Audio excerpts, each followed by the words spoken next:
An incredible discovery will hopefully amaze you. A mysterious discovery might not tell you anything at all. A discovery that's both incredible and mysterious, therefore, might simultaneously amaze you while leaving you totally in the dark. Let's try to shed some light on the amazing, mysterious discoveries in this video. In a stunning archaeological breakthrough, a 2,100-year-old tomb from the time of China's Western Han Dynasty has been discovered by the Chongqing Institute of Cultural Relics and Archaeology. This monumental find, known as the Guangkou Western Han No. 1 tomb, lay untouched for centuries, preserving over 600 artifacts in remarkable condition. These items include an array of lacquerware, woodenware, bamboo wares, pottery, bronze objects, textiles, and a significant jade sword, signifying the high status of the tomb's occupant. The tomb, dating back to around 193 BCE, offers a unique glimpse into the life and death rituals of a high-ranking official from a period known as the longest-lasting empire in China's illustrious history. Notably, the burial site was found undisturbed by grave robbers, a rarity that adds immense value to its discovery. The presence of intricately painted murals on the walls of the tomb's outer chamber further enhances the cultural and historical significance of this find, providing unprecedented insights into the artistry and ceremonial practices of the Western Han era. This discovery not only underscores the richness of ancient Chinese civilization, but also opens up new avenues for understanding the social, political, and spiritual landscapes of the Han Dynasty. Here's another major archaeological development. Two ancient Doric temples have been unearthed at the site of Poseidonia, later known as Paestum by the Romans, in southern Italy. The temples, dating back to the 6th and 5th centuries BCE, were found during an excavation aimed at documenting the area's stratigraphy, with no initial expectation of discovering such significant structures. The older of the two, from the 6th century BCE, was unexpectedly discovered beneath the remains of the slightly newer temple, indicating a fascinating sequence of religious construction and use. The discovery is especially exciting as it offers new insights into the architectural evolution and urban planning of this ancient Greek colony. The temples, central to the city's spiritual life, highlight the community's long-standing traditions and cultural continuity from the Greco-Lucanian period into the Roman era. Moreover, the uncovering of a road beneath the collapsed internal city walls suggests that the earliest temple was built before the city had defensive structures, pointing to a period of significant growth and strategic urban development. This remarkable find not only enriches our understanding of ancient Greek architecture and religious practices, but also provides a unique glimpse into the dynamic history and development of Poseidonia Paestum, enhancing our knowledge of ancient Mediterranean civilizations. In an extraordinary turn of events, a restoration project in Volterra, Tuscany, unearthed a Roman amphitheater that had been lost to time, having been unknown to history until its discovery in 2015. This colossal structure, estimated to be around 260 feet long and 200 feet wide, with the capacity to hold between 8,000 and 10,000 spectators, was built during the Julio-Claudian era, likely in the 1st century AD. Interestingly, there are no ancient texts referring to it, and it lay completely buried, earning the nickname the amphitheater that wasn't there. Since its unexpected discovery, 7 excavation campaigns have been carried out, albeit with funding challenges, revealing the amphitheater's system of underground vaulted passageways and a vaulted corridor surrounding the arena. These areas, used by spectators and performers alike, including gladiators and wild beasts, are remarkably well preserved. Thanks to significant financial support, including a major boost of 4.5 million euros from Italy's Ministry of Culture, the archaeological team is now set to continue their work uninterrupted for 2 years, aiming to fully recover, clear, and secure this ancient treasure. In a fascinating fusion of archaeology and modern forensic science, experts have recreated the face of a teenage Anglo-Saxon girl who lived 1,400 years ago.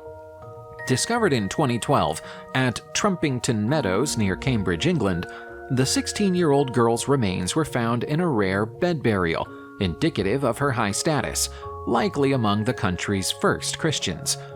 The reconstruction, crafted by forensic artist Hugh Morrison, provides a detailed glimpse into the past, revealing unique features such as a notable asymmetry between her eyes. Further intrigue surrounds her life story, as isotopic analysis suggests she migrated from the near Alps, possibly southern Germany, to England after the age of 7. Tragically, her time in England appears to have been brief and marred by declining health and dietary changes before her premature death. The precious artifacts found with her, including a gold cross adorned with garnets, highlight her significant social status and Christian faith during a period of religious transformation in England. This young girl's reconstructed visage and burial context offer a poignant insight into early Anglo-Saxon life, elite migration, and the spread of Christianity, contributing to our understanding of this transformative historical epoch. While we're in the UK, let's talk about a discovery at Fonman Castle, near Cardiff Airport in Wales, where archaeologists have unearthed an early medieval cemetery dating back to the 6th and 7th centuries. This 1,400-year-old site, thought to contain about 80 bodies, is revealing intriguing insights into past life and death customs. Unlike conventional graveyards, the skeletons here were found in unusual positions, some flat on their backs, others crouched or with knees pressed to their chests, hinting at unique burial rites. What's particularly interesting about this find, led by Cardiff University's Andy Seaman, is not only the variety of burial positions but also the surprisingly good condition of the bones and the array of artifacts accompanying them. These include evidence of ritual feasting, metalworking debris, animal bones suggesting communal meals, and even possible gaming pieces. Moreover, items like glass shards from what might have been luxury imported bottles from France and pottery fragments, potentially from North Africa, hint at the cemetery being a significant social and ritual site, possibly central to community life and ceremonies related to mourning or celebration.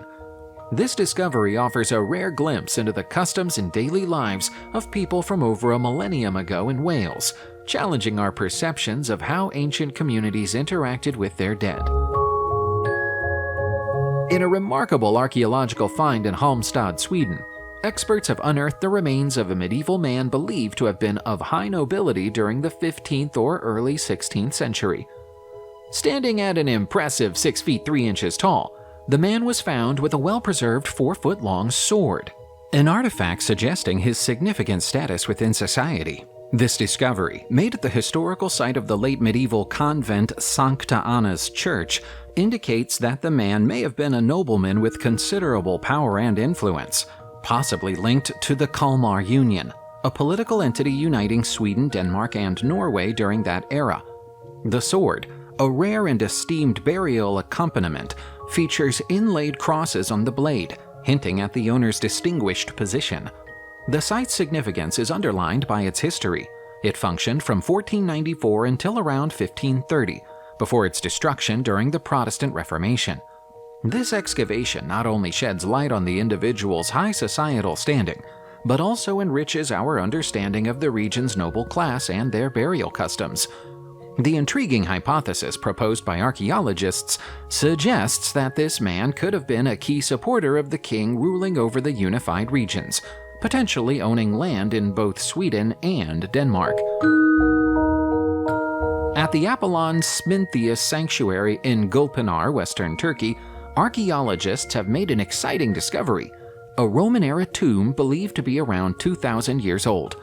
The site, associated with Apollo, also known as the Lord of the Mice, has revealed skeletal remains of over 10 individuals, suggesting the final resting place of wealthy families, given its grandeur and significant location. The sanctuary, tied to a unique epithet of Apollo from Homer's The Iliad, was historically a vital sacred space, underlined by its expansive features, including public baths and water cisterns for ritual purifications. The Smintheion, an essential cultural and religious landmark dating back to around 150 BCE, still contains remnants of its past, including fragments of a monumental statue of Apollo and decorated architectural pieces narrating tales from the Iliad. The recent excavation, part of ongoing research since 1980, not only sheds light on ancient burial traditions, but also helps delineate the sacred area's historical extent.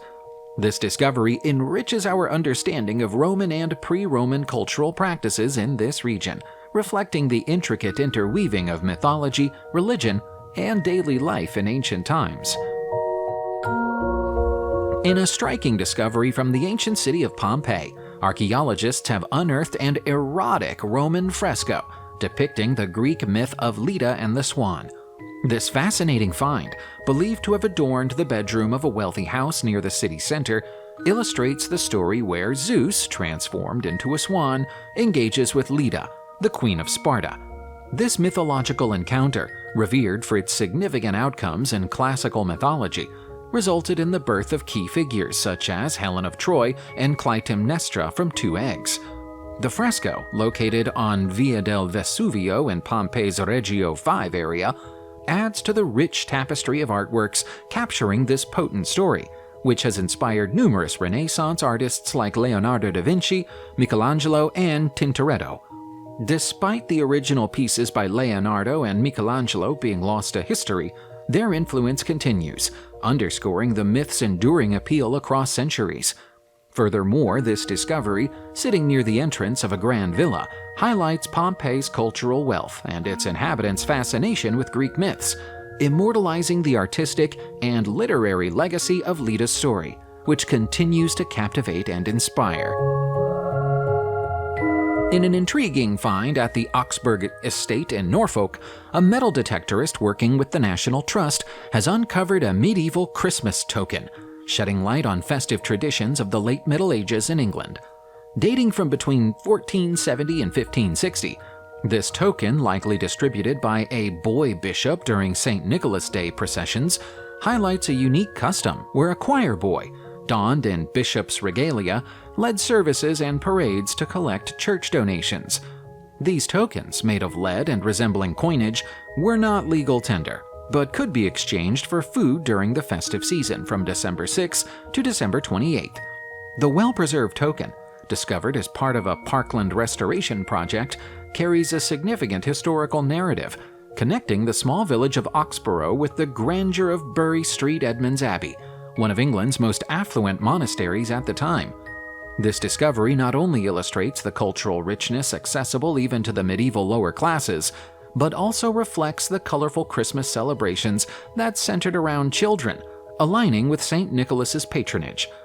Although the Reformation eventually ceased the boy bishop tradition and the practice of saint days, this token, now exhibited at Oxburgh Hall, serves as a tangible link to the festive customs and community spirit of England's medieval past. In December 2022, the 1,300-year-old grave of a woman of high status was discovered in Harpole, close to Northampton in England. Archaeologists are still at the site as of March 2023, and discoveries are still being made. One of them is a silver cross, and at the center of it is a large, beautiful garnet. The cross is still in one piece, but is encased in earth. The garnet is the first part of it to be revealed. It will take time and careful work to reveal the rest. In January 2023, the same grave yielded a stunning gold necklace, which is now known as the Harpole treasure. The Anglo-Saxon artifact is thought to be the richest of its kind ever found on the British Isles, featuring more than 30 beads and pendants made from Roman-era coins, solid gold, precious stones, and garnets. It's obvious that whoever this woman was, she was fabulously rich. The presence of the silver cross might indicate that she was an early Christian leader, but more evidence is required before this theory can be verified. Archaeologists in Pompeii have unearthed a harrowing sight: a bakery prison where enslaved workers and blindfolded donkeys were harshly exploited to produce bread. Located in the ancient city's Region 9, Insula 10, this claustrophobic space offers a stark glimpse into the cruel underbelly of Roman society. The discovery, part of extensive excavations aimed at securing slopes around previously unexplored areas, reveals a room devoid of natural light, with small barred windows that open not to the outside, but to another internal room. Here, humans and animals endured grim conditions, working day and night to grind grain into flour. The site, which still bears the marks of the donkey's circular path, highlights the extreme conditions endured by those at the lowest echelons of ancient Roman society. This bakery prison is thought to have been operational up until the catastrophic eruption of Mount Vesuvius in the year 79. This latest find not only sheds light on the brutality faced by enslaved individuals, but also serves as a poignant reminder of their significant, yet often overlooked, contribution to Roman civilization. The findings will be further explored in the upcoming exhibition, The Other Pompeii: Ordinary Lives in the Shadow of Vesuvius, aiming to acknowledge and honor the lives of those who have long remained invisible in historical narratives. In a remarkable discovery in Norway's Vestre Slidre municipality, a metal detectorist has unearthed an ultra-rare Byzantine coin over 1,600 miles away from its original minting place, Constantinople, which is now Istanbul in Turkey. This gold coin, dating from between 977 and 1025, is in exceptional condition, featuring an image of Jesus on one side and the Byzantine co-rulers, brothers Basil II and Constantine VIII, on the other. This histamenon nomisma, a significant currency during its time, represents the wealth and reach of the Byzantine Empire, which spanned from the Adriatic Sea to the Euphrates River under the nearly 50-year reign of Basil II. The coin's arrival in Norway is enveloped in historical intrigue, possibly linked to King Harald III of Norway, who once served as a guard to Byzantine emperors. This treasure could have reached Norway as loot from Byzantium or as part of a dowry, illustrating the extensive trade and cultural exchanges of the era. The forthcoming archaeological excavations planned for late 2024 at the discovery site promise to potentially unearth more insights into the ancient interactions between these distant regions, highlighting the interconnectedness of medieval Europe and Byzantine civilizations. Subscribe to the channel, turn on the notification bell, and enjoy watching new videos on my channel. Thanks for watching, and see you soon!